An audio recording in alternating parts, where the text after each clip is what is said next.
Good morning, happy Sunday everyone. Ayan mga lord guys, kain tayo ng suman na bitbit ni Mr. Yan daw ay bigay ng mall ng pinuntahan niya kahapon. So ayan mga lord guys, meron din kaming shumai. So ito yung agahan namin ngayon. Mga lord guys, ito ang agahan namin today. So ako ay magpiprito din ng tunang isda. So ayan, nakalagay sa ice cream.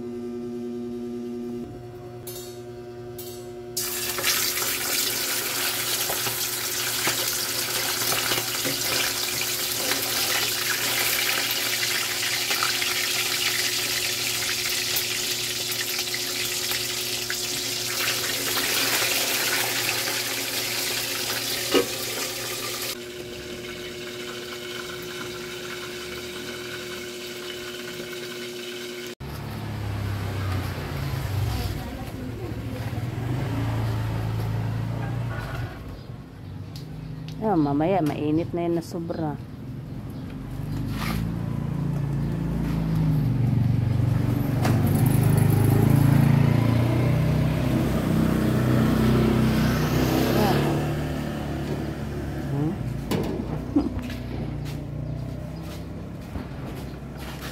Munting bike na yung bike niya. Hindi na sanggol. Mga guys, luto na ang ating tuna at sinamahan ko ng tuyo mga guys. Ayan.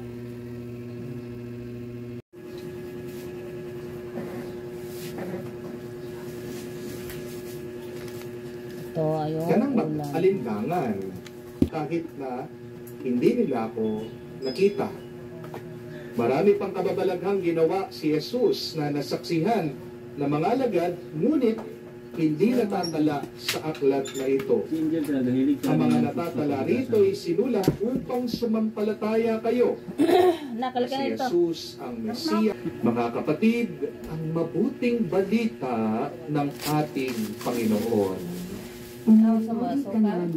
Panginoong Heso Kristo. Magandang araw po muli sa inyong lahat. Magandang araw po, Father. Happy Divine Mercy Sunday po sa inyong lahat. Can you greet each other? Happy Divine Mercy Sunday. Hello, na parang kamukha ng ating Panginoong Heso Kristo. Pero hindi naloko ng demonyo itong si Santa Teresa, itong santa, si Satanas.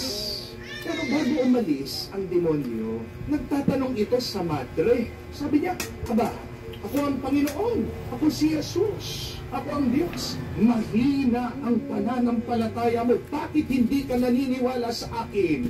Dito daw po sumagot itong madre, si Santa Teresa. Sabi niya, hindi ikaw si Jesus. Dahil wala kang sugat sa iyong kamay at paa. Ang muling nabuhay na si Kristo ay may sugat sa kanyang katawan. O nga naman po, no? Pero ito yung nakakapagtaka sa muling nabuhay nating Panginoon. Bakit kailangan pa niyang itira?